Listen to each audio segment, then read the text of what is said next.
I'm Nick Harding. I'm leading the Marine Conservation Society fundraiser for the spring, and we're here in the Isles of Scilly. We're here for 5 days, and today's the first full day of paddling.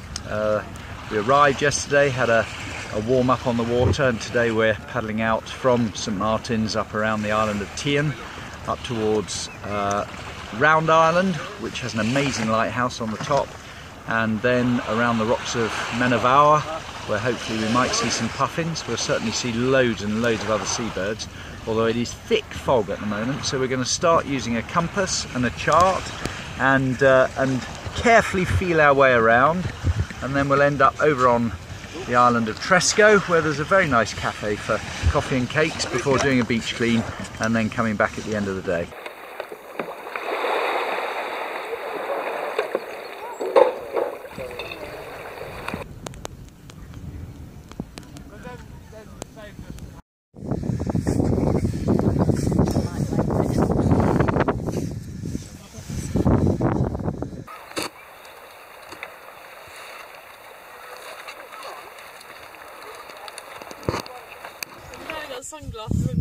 We're on part of the eastern Isles called Great Arthur, and there's a beach here that we've had a stop on, and we've had lunch, and to start with it didn't actually look that dirty, but once we started exploring the area behind the beach, the grassland, and out to the flanks, it was clear that there's just a mass of detritus, largely from the fishing industry, but all sorts.